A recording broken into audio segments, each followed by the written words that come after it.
Today is December 29th, and today we choose to take another step into the peace that Jesus gives us and be open to experience that internal peace.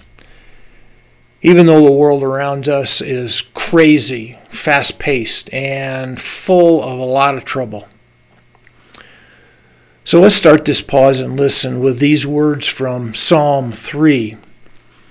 Tradition has it that David wrote this psalm when he was fleeing from Absalom, who was seeking to destroy him. He was in a heap of trouble. But he says, "Thou, O Lord, art a shield around me. You are my glory and the one who lifts my head.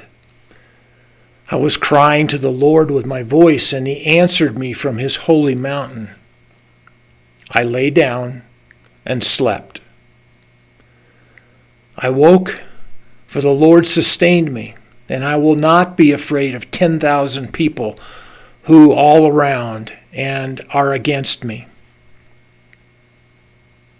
Listen once again and pay close attention to which phrase in that few verses seems especially good to your soul. Thou, O Lord, art a shield around me. You are my glory and the one who lifts my head. I was crying to the Lord with my voice, and he answered me from his holy mountain. I lay down and slept, and I awoke, for the Lord sustained me.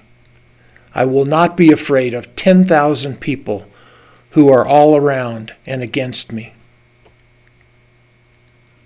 Now pause for a moment and give thanks to the Holy Spirit for touching you with truth.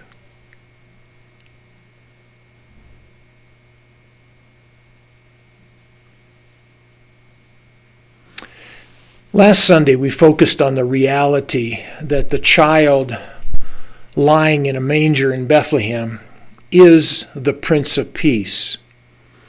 He was given to us, to you and to me, as the source of peace. And Isaiah revealed that the government would be upon his shoulders. When we hear the word government, our thoughts usually are drawn to some kind of a civil authority over a nation or a city or a state. But Isaiah is not specific.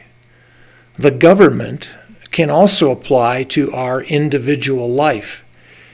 When we let Jesus govern or be our prince, then we can receive and experience the peace that he provides. If I'm experiencing a lack of peace, then I have to examine myself and ask a couple questions.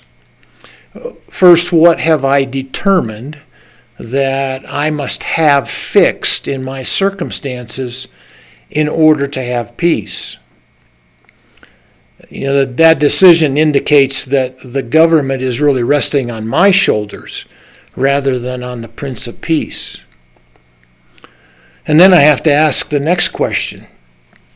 Is there a connection between my lack of peace and me playing God by deciding for myself what needs to be fixed?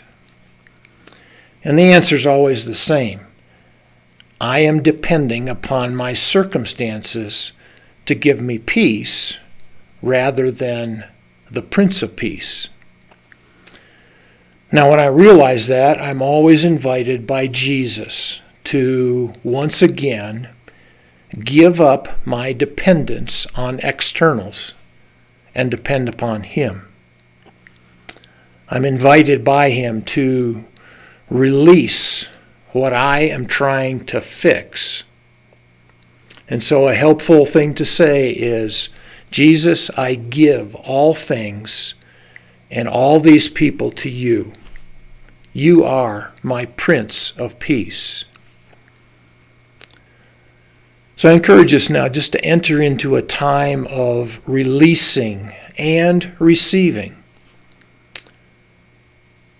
Listen Invite the Holy Spirit to reveal a circumstance or a person that is disturbing your peace. Listen. Let the Spirit bring it into sharper focus in your mind. And then give that thing or that person to the Lord. Just picture yourself placing all of it, whatever it is, into Jesus' hands.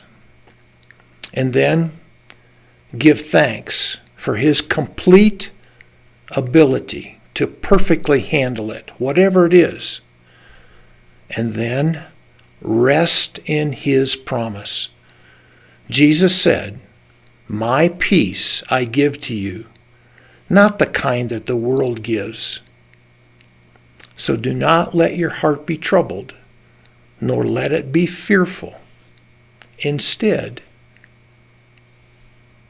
receive my peace."